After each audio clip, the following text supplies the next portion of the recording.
बिस्मिल्लाहिर्रहमानिर्रहीम। अस्सलाम वालेकुम dear students, welcome to my YouTube channel. आज हम करेंगे ग्रुप थ्योरी MTH 633 का 7, 8 और 9 टॉपिक। आई होप सो के पिछले टॉपिक्स आपको अच्छे तरीके से समझ आ गए होंगे। अगर कोई भी कन्फ्यूजन हो तो आप पूछ सकते हैं। अगर आप चैनल पर न्यू हैं तो चैनल को सब्सक्राइब कीजिए और वीडियो को लाइक कीजिए और शेयर कीजिए अपने फ्रेंड्स और फैमिली के साथ, ताकि सबको इस चीज़ से फ़ायदा हो सके। तो स्टार्ट करते हैं। आज का जो हमारा टॉपिक है वो थोड़ा सा डिफरेंट टॉपिक है जो हमने पीछे पढ़ लिया। आज हमने कुछ जो है वो प्रॉपर्टीज़ पढ़नी है, जिसमें हमने बताना है कि हमारा जो ग्रुप होगा वो आइसोमॉर्फिक ग्रुप है या नहीं। तो टॉपिक से ही आपको अंदाज़ा होकर होगा कि आज हमने क्या पढ़ना है। आइसोमॉर्फिक बाइनरी स्ट्रक्चर हमने पढ़ना है। सबसे पहले इसकी कुछ हम प्रॉपर्टीज़ को देखेंगे, तो डिफाइन करते हैं। सबसे पहले प्रॉपर्टीज़ को रीड आउट करते हैं। Let us consider a binary algebraic structure as asterisk. अब ये जो स्टैरिक है, ये मैंने आपको पहले भी बताया कि इसमें हम कोई भी ग्रुप को जो है वो डिफाइन कर सकते हैं with respect to addition, multiplication, subtraction या फिर division. Okay, to be a set S together with the binary operation asterisk on S. और यहाँ पे जो इसने कहा है कि जो बाइनरी ऑपरेशन स्टैरिक एस है, सॉरी जो स्टैरिक है उसके ऊपर जो ग्रुप है वो डिफाइन हो रहा है। टू बाइनरी स्ट्रक्चर, अब यहाँ पे इसमें दो बाइनरी स्ट्रक्चर लिए, एक एस और स्टैरिक था, और दूसरा जो इसने बाइनरी स्ट्रक्चर लिया है, जिसने ग्रुप लिया है वो एस प्राइम और स्टैरिक प्राइम का, या एस डैश या स्टैरिक प्राइम का लिया। और said to be the isomorphic, इनको आइसोमॉर्फिक कहेंगे।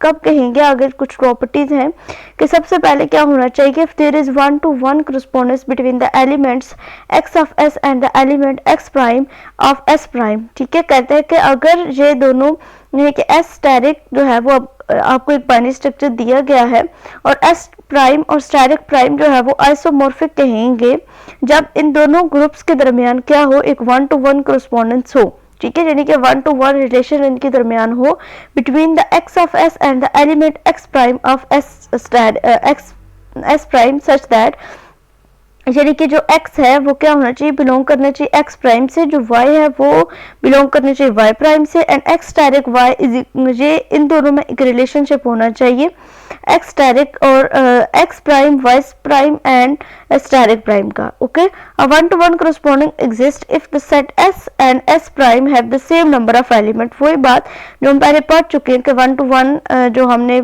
स्ट्रक्चर पढ़ा था, 1-to-1 बाइनरी ऑपरेशन हमने पढ़ा था, जब प्रॉपर्टीज पढ़ी थी तो फंक्शन पढ़ा था 1-to-1। तो वही बात यहाँ पे कि जब इनके नंबर जो है वो नंबर ऑफ एलिमेंट सेम होंगे तो देन इसको हम कहेंगे कि इनमें 1-to-1 correspondence बनता है।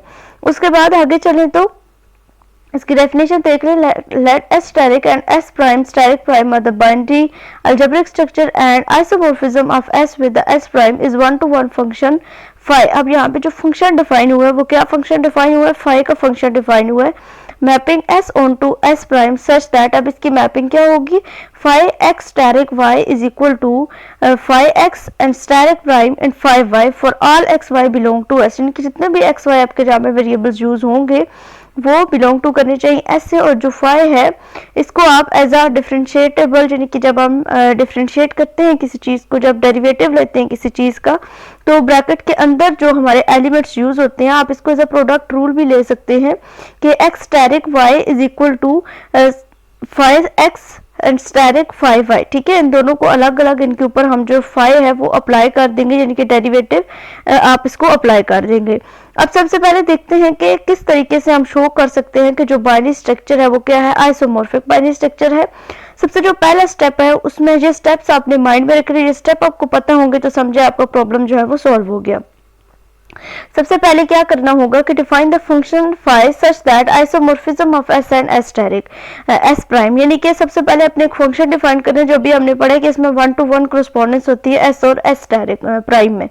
उसके बाद स्टेप नंबर 2 में आपने क्या शो करना होगा कि जो फाई है आपका, जो फंक्शन डिफाइन कर रहे हैं वो क्या है कि 1-to-1 फंक्शन है। स्टेप नंबर 3 में आप ये डिफाइन करेंगे कि जो आपका फंक्शन है वो क्या है, आपका ऑन टू फंक्शन भी है एस प्राइम पे। और स्टेप नंबर जो 4 होगा उसमें आप ये चीज डिफाइन करेंगे जो अभी हमने पढ़ी है कि फाई एक्स स्टैरिक वाई, यानी कि जो भी फंक्शन आपको दिया गया होगा वो आप यहाँ पे यूज करेंगे और अलग अलग दोनों के ऊपर आप अप्लाई कर देंगे जो भी आपको फंक्शन दिया होगा फाई का फंक्शन, और इसमें जो भी एलिमेंट्स यूज होंगे वो बिलोंग टू करेंगे दैट सेट के जो कि आपको गिवन होगा।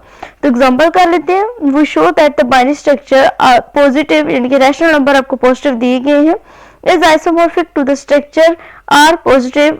जो आपका जो स्ट्रक्चर है वो आपके आ गया मल्टीप्लीकेशन का आ गया। पहले आपने क्या कहा कि जो रैशनल नंबर है with respect to addition and जहां positive rational number with respect to addition, और इसका बताना है कि ये आइसोमॉर्फिक स्ट्रक्चर है to the positive rational number with respect to multiplication. तो स्टार्ट करते हैं। सबसे पहला जो हमारा स्टेप होता है उसमें हमने क्या शो करवाना होता है कि ये 1 to 1 करस्पॉन्डेंस इनमें बनती हो।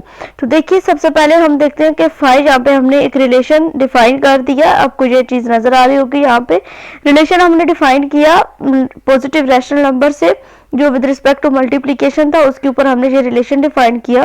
देन यहाँ से हमने क्या किया, five of x is equal to e की पावर एक्स, यानी कि जो हमारा आर जो हमारे सेकंड फंक्शन होता है उसमें से हम कोई भी एलिमेंट लेते हैं तो वो एलिमेंट हमने क्या ले लिया, ई की पावर एक्स ले लिया जहां से। ओके, ये डिफाइन हो गया। देन स्टेप नंबर 2 में हमने कहा था कि जिनके जो एलिमेंट्स है वो क्या होने चाहिए, इक्वल होने चाहिए। और five of X and five of Y हमने ले लिया। फाइव एक्स के लिए ई की पावर एक्स हमने ले लिया जिनकी एक्सपोनेंशियल फंक्शन हमने लिया, और फाइव वाई के लिए हमने क्या ले लिया, ई की पावर वाई ले लिया। अब जब बेसिस सेम हो तो वो दोनों साइड से कैंसिल हम कर सकते हैं, तो x is equal to y आ गया। इट्स मीन कि इनमें 1 to 1 करस्पॉन्डेंस बन रही है। स्टेप नंबर 3 में हमने क्या किया कि आर जो है वो बिलोंग टू है positive rational numbers with respect to multiplication के लिए हमने ले लिया। एंड देन जो नेचुरल लॉग ऑफ आर है वो बिलोंग टू करता है positive rational number with respect to addition के। जब इनके ऊपर हमने फंक्शन अप्लाई किया, फाइव अप्लाई किया, five natural log of R is equal to, जब इसके ऊपर हमने नेचुरल लॉग अप्लाई किया तो हमारा जो नेचुरल लॉग का फंक्शन है वो क्या बन गया, इसकी पावर में बन जाएगा। और जो अब एल एन है और जो ई है ये दोनों आपस में कैंसिल हो जाएंगे, तो बाकी हमारे पास क्या बच गया, आर का फंक्शन बच गया। यानी कि ये भी क्या करता है, बिलोंग करता है रैशनल नंबर से भी, positive rational number with respect to addition और positive rational number with respect to multiplication के। उसके बाद स्टेप नंबर 4 में हमने ये देखना था कि इनके जो दोनों एलिमेंट्स आते हैं वो क्या होने चाहिए, वो इक्वल होने चाहिए। यानी कि 5x plus y is equal to e की पावर x प्लस वाई। इनके हमने क्या देखा था यहाँ पे विद रिस्पेक्ट टू जो हमारी प्रॉपर्टीज थी उसमें हमने क्या किया था, विद रिस्पेक्ट टू मल्टीप्लिकेशन ये चीज हमने डिफाइन की थी। यहाँ पे अब हमें जो एलिमेंट दिए गए हैं वो क्या दिए गए, पॉजिटिव रैशनल नंबर लिए गए। दैट्स व्हाई हमने यहाँ पे क्या किया, पॉजिटिव रैशनल नंबर को यूज किया और इसको हमने एक्सपोनेंशियल फंक्शन की पावर में लिखा x प्लस वाई। जब ये दोनों इस तरीके से पावर्स हो तो हम बेसिस को सेम करके इसको मजीद सॉल्व कर सकते हैं। बेसिस हमने सेम की ई की पावर एक्स एंड ई की पावर वाई, यानी कि हमने एक्सपोनेंशियल फंक्शन यहाँ पे डिफाइन किया। तो ये चीज हमने किसकी इक्वल रखी थी, जो हमारा 5x था उसको हमने कहा था कि ये की पावर x है, जो हमारे पास 5y था उसको हमने कहा था कि ये की पावर y है। और जहाँ पे हमने इन दोनों की जगह पे ये दोनों वैल्यूज को हमने पुट कर दिया, और जहाँ पे जो x y है वो बिलोंग टू करेंगे आपके पास रियल नंबर के। ओके, सॉरी यहाँ पे बाय मिस्टेक मैं इसको रैशनल नंबर बोल गया, I am extremely sorry, it's real number. Okay, आगे देखते हैं कि मजीद एग्जांपल है, इंटीजर्स की एग्जांपल है। वो show that the binary structure integer with respect to positive is the isomorphic to the structure 2z with respect to addition. अब यहाँ पे जो 2z है इसका क्या मतलब है कि वही आपके इंटीजर्स आएंगे, लेकिन उनके जो नंबर्स होंगे ना, जो हम इंटीजर्स होंगे उनको हमने क्या करना है, 2 से मल्टीप्लाई करते जाना है। ठीक है, यानी कि इसका जो आंसर आएगा वो डबल में आएगा।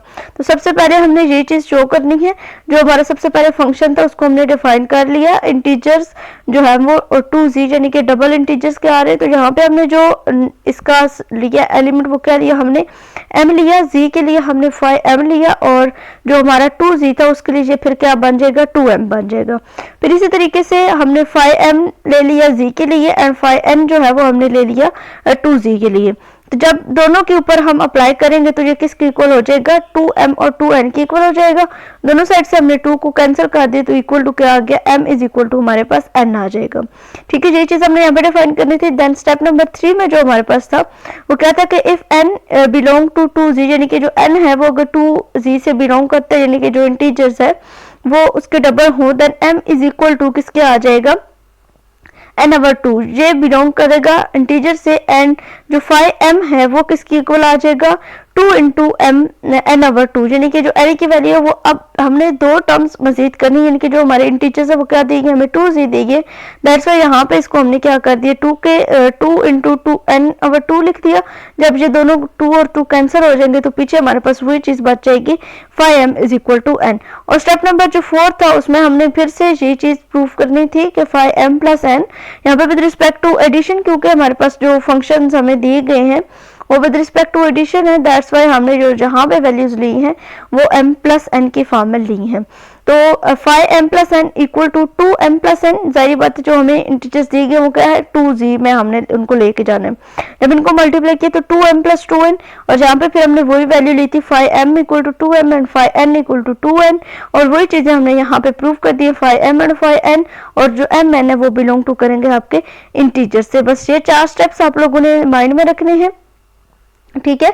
अब ये चारों स्टेप अगर आपको आते होंगे तो इंशाल्लाह इजीली जो है वो आपको सारी एग्जांपल समझ आ जाएंगी।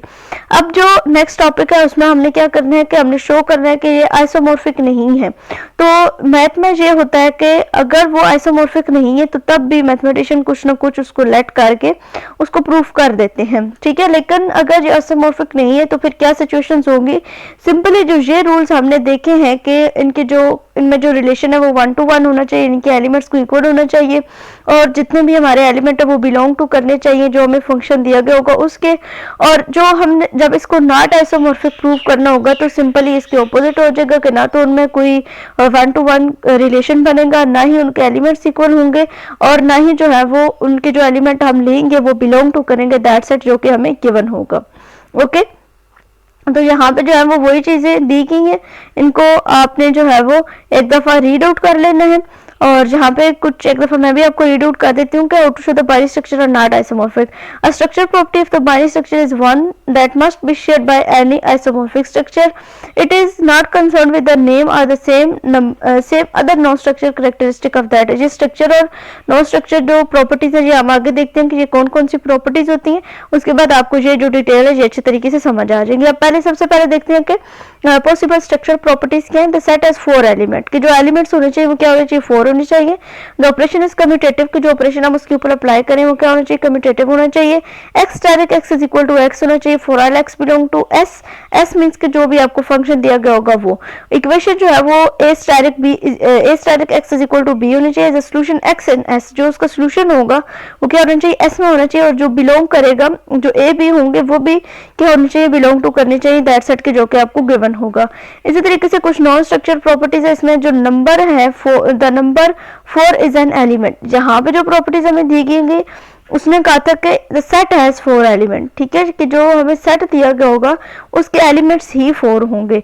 लेकिन यहाँ पे कहते हैं कि the number 4 is an element, ठीक है, कि जो 4 नंबर है वो क्या होना चाहिए वो एलिमेंट होना चाहिए। The operation is called addition, और इसमें जो ऑपरेशन होगा वो एडिशन होगा। The element of S are the matrices, कि जहाँ पे जो एलिमेंट्स यूज होंगे वो क्या होंगे मैट्रिसेस होंगे। S is a subset of complex number, के जो हमारा गिवन सेट होगा वो क्या होना चाहिए सेट होना चाहिए कम्प्लेक्स नंबर का। ओके, यहाँ पे फिर एक और एग्जांपल है the binary structure rational number with respect to positive and the real number with respect to positive are not isomorphic। ये isomorphic नहीं है बिकॉज जो rational number है वो has cardinality and not, ठीक है, जो इसकी कार्डिनलिटी होती है वो up to N nought terms तक होती है, वाइल जो जो रियल नंबर होते हैं उसमें जो कार्डिनलिटी है वो nought is equal to N nought होते हैं, यानी कि एल्फ नाल के इक्वल नहीं होती। ओके, आगे आइसोमॉर्फिक बाइनरी स्ट्रक्चर है, इसमें एग्जांपल है कि वो prove that binary structure rational number with respect to addition and the integers number with respect to addition under the usual addition are not isomorphic. ये isomorphic नहीं है with respect to addition के। Both Q and Z इनके rational number and integers have the cardinality and not, so there is a lots of 1 to 1 function mapping Q onto Z। कि इनकी जो cardinality है वो क्या है n नॉट है, जो सेम है cardinality जो नंबर ऑफ एलिमेंट्स होते हैं जो यूज हो रहे होते हैं आपके पास एक फंक्शन में एक सेट में, उसको कार्डिनलिटी कहते हैं, और इसमें बहुत ज्यादा 1 to 1 जो है वो फंक्शन मैप करेंगे। The equation x plus x is equal to c as a solution x for all c belong to q but is not the case in z। यानी कि जो आपके रैशनल नंबर होंगे उनमें तो ये होगा कि जो हमारा सोल्यूशन आएगा वो बिलोंग टू करेगा आपके रैशनल नंबर से, बट जो z सेट होगा यानी कि जो इंटीजर्स होंगे उनमें ये चीज नहीं होगी। For example x plus x is equal to 3 has no solution is z, ठीक है, यानी कि जो ये एग्जांपल है x प्लस x, यहाँ पे x की जगह पे कोई भी अगर आप एलिमेंट लेते हैं तो इसका जो इंटीजर्स होंगे उनमें इसका कोई सोल्यूशन एग्जिस्ट नहीं करेगा। सेम इस तरीके से आगे एग्जांपल है, इसमें आप मैट्रिसेस लिए गए, the binary structure M2 means के ऑर्डर जो है वो मैट्रिक आपको जो दिया गया वो 2/2 ऑर्डर का एक आपको मैट्रिक दिया गया है in real number with respect to multiplication, and जो real number with respect to multiplication है under usual metric multiplication and the number multiplication respectively, because the multiplication of the number is commutative but the multiplication of metric is not। यानी कि जो number की multiplication होती है वो तो commutative होती है, बट जो मैट्रिक की मल्टीप्लिकेशन होती है वो कम्यूटेटिव नहीं होती। उसके बाद आगे एग्जांपल है, इफ फाई, ये सेट आपको एक फंक्शन दिया गया हुआ है z टू z के ऊपर, phi n equal to 3 and for n belong to z and isomorphism. पीछे जो हमने एग्जांपल्स की थी उनमें हमने क्या किया था कि एक जो हमारे पास फंक्शन होता था विद रिस्पेक्ट टू एडिशन था, और दूसरा जो था वो विद रिस्पेक्ट टू मल्टीप्लीकेशन या समथिंग प्राइम वगैरह होता था। अब यहाँ पे अगर इंटीजर्स ही इंटीजर्स के ऊपर मैप कर रहे हैं तो फिर क्या सिचुएशंस आएंगे उनकी एक दफा देख लेते हैं। सबसे पहले हमने क्या करना है, फाई जो है जो आपको फंक्शन दिया गया phi n equal to 3n for n belong to n and isomorphic, ठीक है। अब सबसे पहले जो हमारे पास फाई ऑफ n है वो क्या है, हमारे पास 3n दिया गया है।